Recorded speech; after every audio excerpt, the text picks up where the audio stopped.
Hoo boy, do we have a lot of information to cover here. Welcome class to Pokemon Card Game College 101, or... How to play the game. Yes, thank you, Fi. By the way, this is Fi, my wonderful assistant and favorite Pokemon. Say hello, Fi. Hello, Fi. You would. So this is quite the important topic, since it's a bit difficult to play the game if you don't know the rules. I know there's been plenty of schoolyard situations where the kids would just play however they felt like at the time, but there is a reason why a rulebook is included with every theme deck. Oh wait, those don't exist anymore. But that's okay, because that's what this video is here to correct. So get ready to have your ear talked off as I go over everything you'll need to know in order to play the game proper.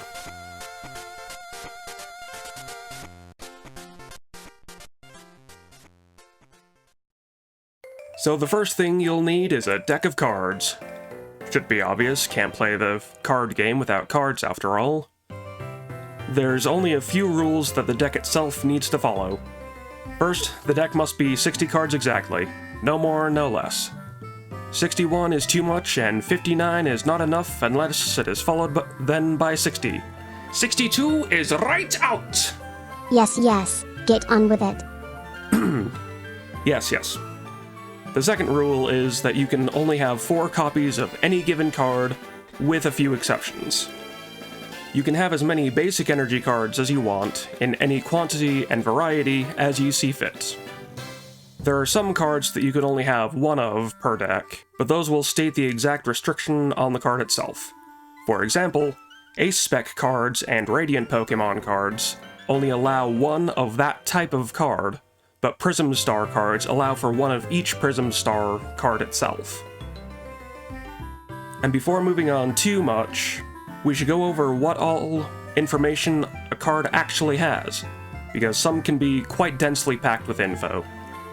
Here's a fairly standard Pokemon card, as in a Pokemon itself. There's 3 types of cards: a Pokemon, a Trainer, and an Energy. For the Pokemon, it has its name on the top, what stage it is in the top left, and its HP and type on the top right. The stage largely only matters for evolving and some effects, and you can only place basics onto your bench, but I'll talk a bit more about that later. HP is how much damage it can take, and the type is its type. There are only 11 of the 18 types in the game, so if you're wondering why Poison type is a Dark type card, that's why. The types covered are Colorless, Dark, Dragon, Fairy, Fighting, Fire, Grass, Lightning, Metal, Psychic, and Water. Colorless and Dragon don't have a basic type of energy, and instead use others. Fairy was introduced in Gen 6 and removed starting in Gen 8, and as of Gen 8, Dark currently covers Poison Pokemon, which it was under Psychic for Gens 4 to 7, and it was covered by Grass for Gens 1 through 3. Fairy was thrown into Psychic typing, which Psychic also covers Ghost types. Fighting covers Rock and Ground, Water covers Ice, Grass covers Bug, Colorless used to cover Dragon until it got its own type mid-Gen 5, and Flying is kind of a secondary type that each typing has, and you can really only tell that it's a Flying type by its electric weakness. Electric, Metal, and Fire don't have any extra types in them.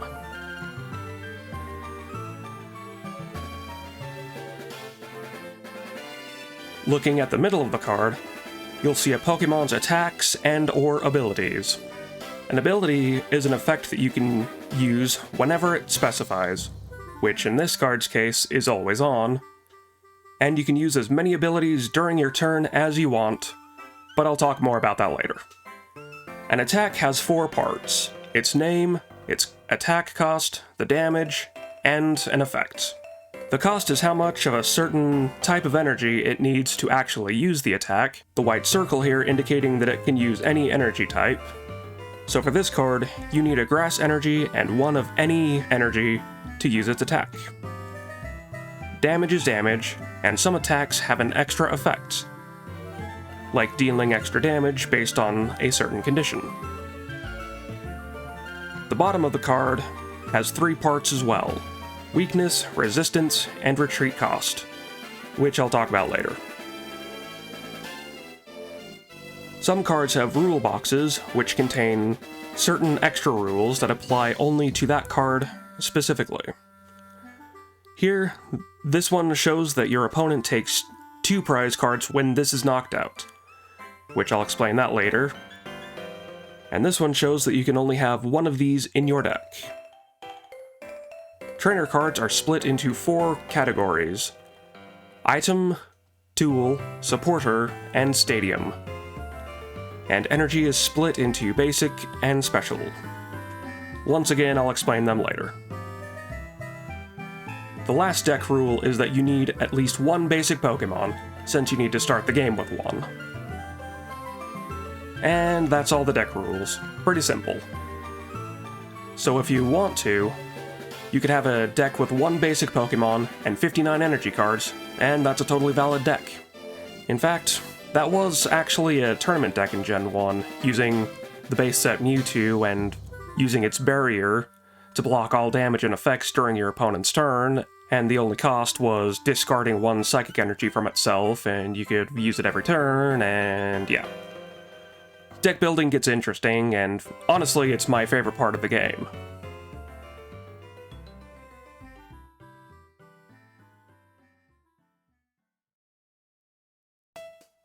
Before getting into the rules of the game, I need to show you the board setup. As you can see, this is the Pokemon deck tester, and since I wrote it, why wouldn't I show it off at every possible opportunity? But this will help you visualize what the game looks like and where everything goes. First, this is the deck, and it has all of your cards. Second, this is your hand, where the cards you can play are held. There is no hand limit, and some attacks even have scaling damage based on your hand size. Third, your prize cards. I'll get into those in a minute, but they're basically how you keep track of game progress. Fourth, the discard pile. After trainer cards are used or a Pokemon is knocked out, they go into the discard pile, where they are no longer accessible outside of certain card effects. Fifth, the Lost Zone. Very few cards actually use this, but it's still a mechanic of the game, so it's good to know. The Lost Zone is effectively a permanent discard pile. Once the cards go in, they don't come back out, unlike the discard pile. Sixth is the spot for stadium cards, which I will explain those later, but it's good to know about this now. And finally, the play area. This is where your Pokemon reside, with 1 up front called the active Pokemon, and up to 5 back here on the bench. Now we move on to game rules. Setting up the game looks like this. The first thing you do is shuffle your deck, and then draw 7 cards, checking those cards if you have a basic Pokemon, as those cards will be your hand. If you do, you place it face down in the active spot here. You can then place any extra basics into your bench spots down here. You have 1 active Pokemon at a time, and up to 5 benched Pokemon, for a total of 6 Pokemon at a time. If you don't have a basic, you reshuffle those cards into your deck and draw 7 again. That's called a mulligan, and I will explain it further in a minute. Keep looping until you get a basic Pokemon to start with. Once you get a basic Pokemon to start with, you then draw 6 cards and place them over here, without looking, to be your prize cards. I personally play with the deck to my left and my prizes to my right, but officially, it's the other way around, so play them however you want. The prize cards are the main way of winning the game. Take all 6 prize cards, and you win. You take a prize card by knocking out your opponent's Pokemon. Man, 6 Pokemon in play, 6 Pokemon needed to be knocked out to win. It's like they based this card game on the video game or something. However, there are 3 total win conditions. The first one being that you take all your prize cards. The second win condition is if your opponent has no more Pokemon in play, you win. The third is a bit harder, depending on the deck build, but if your opponent runs out of cards in their deck, you win.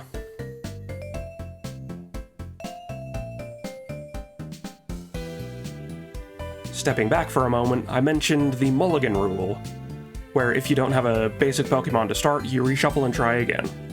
There is a downside to it, otherwise many decks would only have a few basics in them. Every time you mulligan, your opponent gets to draw an extra card per mulligan before the game starts, but after prize cards have been set aside. If both players have mulligans, then it depends on how many mulligans you both had. If you both had the same amount of mulligans, then neither player gets to draw extra cards and you just start the game. But if one player has more mulligans than the other, then the player with fewer mulligans gets to draw for as many mulligans as the other player had. So to put a few numbers to it, if player 1 takes 2 mulligans and player 2 takes 3 mulligans, then player 1 can draw up to 3 extra cards. Which reminds me, it's completely optional to take the extra cards, or you can draw only a few and not all of the cards. That was actually part of the strategy for the single Mewtwo deck, since in Gen 1 and probably 2, I forget when it was changed. But mulligans used to be a required draw, so this Mewtwo deck would force an opponent to take tons of mulligan draws and then just sit and be invincible for the rest of the game. This is very likely why mulligans became optional draws. One final thing before starting the game is that you need to determine who goes first. Technically, this needs to happen before even drawing cards to begin with, so my bad for not mentioning this earlier. It's easy to determine, just flip a coin. If the person guessing the side gets it correct, they can choose if they go first or second. Now, why would you ever purposefully go second? It does depend on the deck, plus the rules of what you can and can't do if you go first are different depending on what gen rule sets you're using, but I'll go into those in a bit.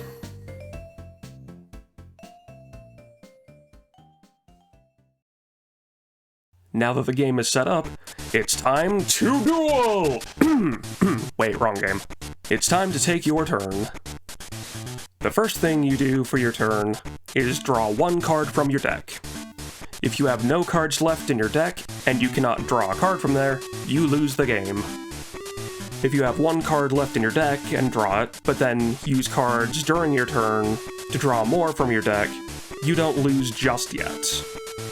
It may seem a little odd, but the only time that you can lose from no cards left in your deck is from the first draw of your turn.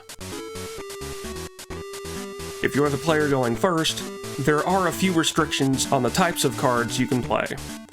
As of Gen 8, the first player cannot play supporter cards, and they cannot attack.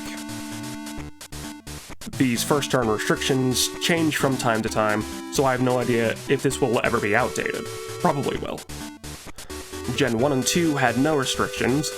Gen 3 had no supporter cards, which they had split trainers into trainers, supporters, and stadiums, rather than all being underneath the trainer blanket that they are now. Gen 4 then upped it to no trainer, supporter, or stadium cards, but every gen up to this point allowed for first turn attacking. Gen 5 removed all restrictions. Gen 6 implemented no attacking on your first turn, and Gen 8 reapplied no supporters on your first turn. So I wouldn't be too surprised if this ends up incorrect in a few years from now. During your turn, you have a few different options for what to do. First off, playing cards from your hand. If the card is a Pokemon, you can play it onto the bench, but only if it's a basic, or to evolve one of your Pokemon already in play. there's 3 rules for evolution that you need to know. You cannot evolve a Pokemon on your first turn, you cannot evolve a Pokemon on the first turn it comes into play, and the evolution needs to be played on the corresponding pre-evolution, which the evolved card will say what it evolves from underneath its name. When a Pokemon evolves, all effects and status conditions that are on it are removed, which I'll go over those in a bit. If the card you're playing is an energy card, you attach it to one of your Pokemon in play. To attach it, you just slide it underneath the card. What it means is that only that Pokemon can use that energy for attacking, and no others can. Some other TCGs have a side area where the energies are played to, and any card can use them, but not here. The rule for energy attaching is that you can only play one energy card from your hand per turn. A Pokemon can have as many energy cards attached to it as you want. If the card is a trainer card, then it depends on the type of trainer card as to the specific rules that it follows. Items are cards that you can play as many during your turn as you want. Tools are similar to energies in that you attach them to a Pokemon, but each Pokemon can only have one tool attached at a time. You can also play as many tools during your turn as you want. Supporters are like items, but you can only play one supporter card per turn, which because of that, supporters tend to be much stronger effects when compared to their item forms. Stadium cards are a bit different, in that they are played onto the board like Pokemon, but they affect both players at the same time, and there can only be one stadium in play at a time. If a stadium is played and one is already in play, the one in play is discarded, then the new one is put in its place. Stadiums are like supporters in that you can only play one stadium per turn. The last rule for stadiums is that you cannot replace a stadium with one of the same name. So if you have a stadium called Dust Island that is in play, you cannot replace it with a stadium that is also named Dust Island, but you can if it's a different one, if it's a different name. If you ever need to double check the rules of any trainer card, they are printed on the bottom of the card itself.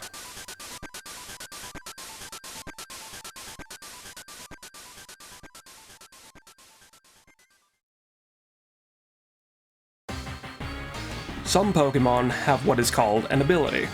If you look at pre-Gen 5 cards, they're called Pokepowers and Pokebodies, but they're basically the same thing. Abilities come in a wide range of effects, with some having entire decks built around a single ability. During your turn, if a Pokemon has an ability, you may use it. Some will state once per turn, meaning you can only use that Pokemon's ability once, but you can use the ability again on a different Pokemon. So if you have 3 Pokemon on the bench with the same ability, that all say once per turn, you can use each ability once for a total of 3 uses. I explain this since there's a few abilities that also include a you cannot use whatever ability more than once, which means even if you have multiple Pokemon with that ability, you can only use that specific ability once per turn. A little confusing, but here's a better example. Shaman EX's ability states once per turn, but Crobat V's ability also includes that you cannot use this ability more than once per turn, despite both ability effects being that you draw until you have 6 cards in your hand, meaning that you can use multiple Shamans per turn, but only one Crobat per turn. Certain other abilities are always on, so it doesn't matter whose turn it is, the ability is always active. Some are only usable if the Pokemon is in the active spot or on the bench. Some only trigger when the Pokemon is attacked or even when it's knocked out. So really it just depends on the ability for when it triggers, but there's only one that you activate during your opponent's turn and it's an old Alakazam, so it's not like you're really ever going to see that one anyways. Many people criticize this game because of the lack of interaction during your opponent's turn, which I'm totally fine with. I don't want to have to worry about counter spells and crap, even if it means the first few turns are that player playing solitaire. Another option you have during your turn is retreating. There will be times when you want to switch your active Pokemon out for one of your benched, and the main option for that is retreating. If you look roughly here on any card, the exact spot tends to move depending on the gen the card was printed in, you will see what is called a retreat cost. Each circle symbolizes how many energy you need to discard from that Pokemon in order to switch it out of the active spot. If there are no symbols there, then it means it's free to retreat. This symbol signifies a colorless energy, so you can use any type of energy to cover the cost. You can also overpay the cost since each retreat shows the minimum cost, although it's kind of silly to willingly overpay, but it is an option. The final option for what you can do during a turn is to attack. Attacking ends your turn, so make sure you do everything else before attacking. Each attack requires a certain amount of energy in order to use. If you look here, next to the attack name, you will see certain symbols which signify what energy the Pokemon needs in order to use the attack. If it's the white circle with a star, just like the retreat cost, you can use any energy for that. Most attacks will need a certain colored energy though, so do pay attention there. Usually the energy for the attack is the same as the Pokemon itself, but not always, as Dragon-type Pokemon have no basic energy, but instead use other types of energy. Some cards can even attack for free, as noted by a gray circle. Most cards have at least one attack, but the attacks themselves are quite different. Many cards are just straight damage, but many also have extra effects. If they have extra effects, all of those are resolved before your turn fully ends.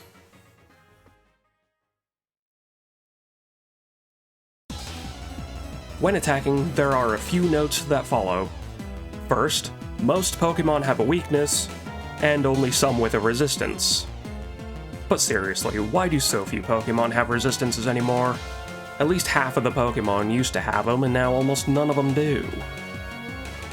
So anyways, weakness and resistance will change the total damage dealt to a Pokemon by the amount specified on the card.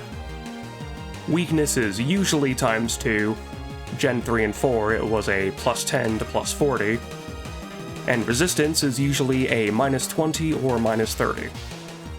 Weakness is applied first, then resistance. Most damage-increasing effects, like Choice Band, will apply the extra damage before weakness and resistance.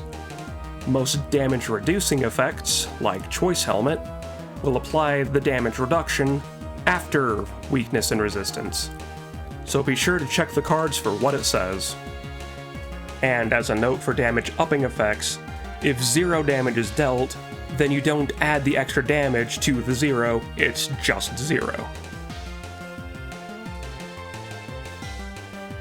If an attack says to place damage on a Pokemon, it does not trigger weakness and resistance. If a Pokemon deals damage to a benched Pokemon, it usually doesn't apply weakness and resistance. There are a few cards that do, so again, check the card to see what it says. If a Pokemon ends up with more damage than max HP, then it is knocked out. You place it and all cards attached to it into your discard pile. Then, the other player takes a prize card. There are 2 main notes for this. First, you can knock out your own Pokemon, and if you do, your opponent gets to take a prize card. Whenever a Pokemon is knocked out, the other player takes a prize for it. Second, some Pokemon are worth multiple prize cards. If they are, it will say on the card itself, usually at the bottom of it.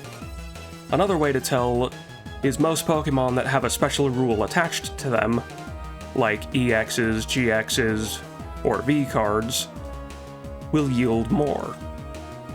So some, again, the EXs, GXs, and Vs, will yield 2 prize cards when knocked out, and certain others, like tag teams and VMAXs, yield 3 prize cards.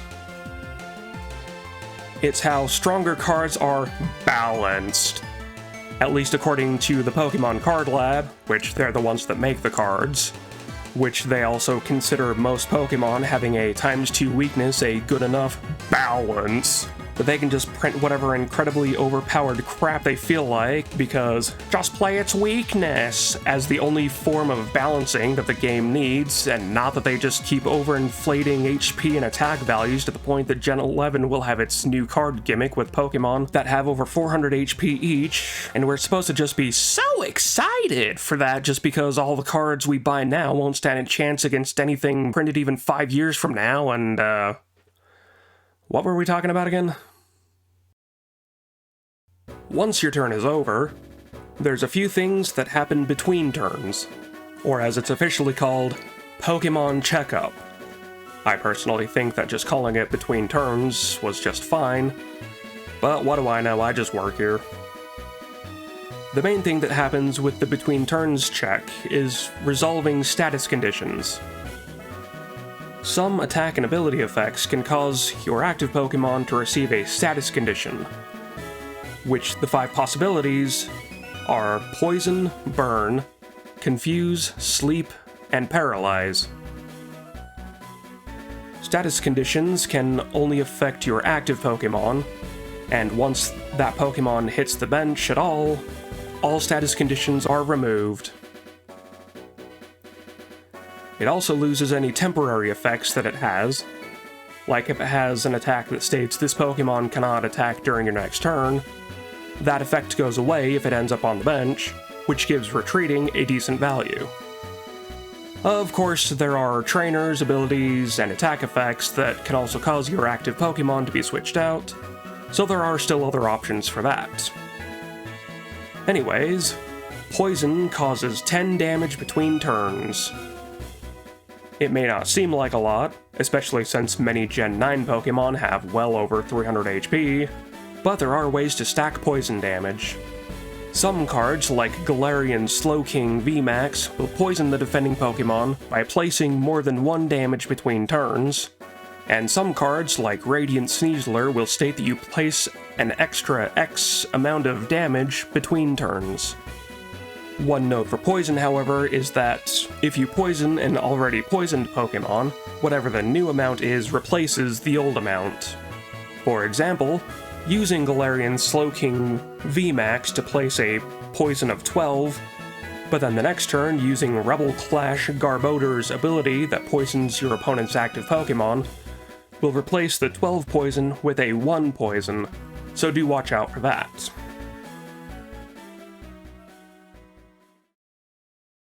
Burn is similar to Poison in that it causes 20 damage between turns, but unlike Poison, you then flip a coin to see if the burn goes away. Before Gen 7, the coin flip was actually on taking damage, and the burn didn't go away. The burn condition actually has a bit of history to it, since it wasn't an official condition until Gen 3, but a few Pokemon in Gen 2 could cause burns anyway. Also, during the entirety of Gen 6, no Pokemon could cause a burn, since they were reworking how burns worked, even if all they ultimately did was change what the coin flip affected. Even the stadium called Chaos Tower in Gen 6 didn't mention burn at all, even though it had the other 4 status conditions. And on top of all that, burn doesn't have any extra stacking like Poison does. It does have a Volcarona and a Pyroar to set the damage to 4, and an Infernape to set it as 6, but that's it. What did burn ever do to cause them to ignore it so much? Anyways, a confused Pokemon has to flip a coin when attacking to see if the attack goes through.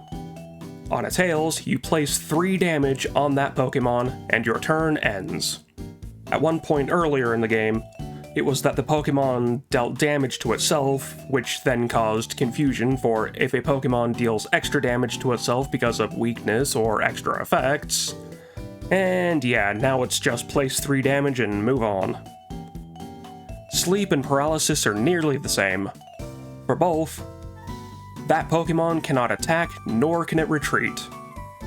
Sleep goes away on a coin flip between turns, and paralysis automatically goes away after your turn, assuming that it was your Pokemon that was paralyzed. So if your opponent puts your active Pokemon to sleep, it's a 50-50 that it will stay asleep once it's your turn, but paralysis always ends after your turn.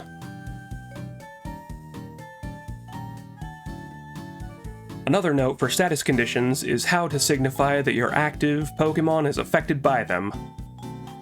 Poison and Burn have tokens that you place on the card, but Sleep, Confuse, and Paralyze turn the card in different directions. Sleep being a counterclockwise 90-degree turn, Paralyze being a clockwise 90-degree rotation, and Confuse being that you turn it upside down, or a full 180-degree turn.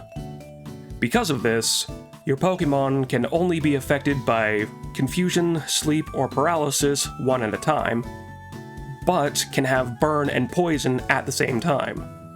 So at most, a Pokemon can be poisoned, burned, and either confused, asleep, or paralyzed. And for a final note for between turns stuff, some abilities trigger here too. Some temporary effects will go away at the end of your turn, or at the beginning of your turn, which those do not count as between turns.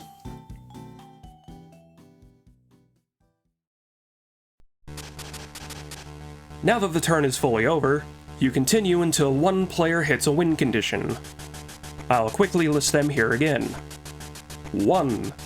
A player takes all their prize cards. 2. A player has no more Pokemon in play. 3. A player cannot draw a card at the beginning of their turn. Those are the only win conditions. But what if there is a tie? Then you have a sudden death situation. I'll tell you this right now, it's nearly impossible to actually get a sudden death going, so I wouldn't blame you if you forgot all of this later. To trigger a sudden death, both players need to trigger a win condition at the same time. Since the decked out check is at the beginning of a turn, and the prize and Pokemon checks are at the end of a turn, you can only tie on both players taking their last prizes or running out of Pokemon. It is possible to skip a sudden death if a player wins in both no more prizes and the opponent having no more Pokemon, but only if your opponent would only win by either no more prizes or you having no Pokemon left. So the sudden death rules are as follows. You reset the game, but only place 1 prize card instead of 6. That's it. All that workup just to have that simple of a setup. Do note that you can technically cause an infinite loop of sudden deaths by triggering another sudden death during the one you just finished. And that finally wraps up everything rule-wise. At least for now. Certainly feels like an entire hour's gone by. It was only half an hour. Yeah, close enough. Believe it or not, this is actually one of the easiest TCGs to get into. The Pokemon Card Lab has tried to simplify the game as much as possible, even when you compare some of the Gen 4 cards to newer cards. Now go out there and get a theme deck, or I guess a battle deck is what they're calling the sort of replacements for them, because the next lecture is all about theme decks, and why they're a good place to start. See you next lecture.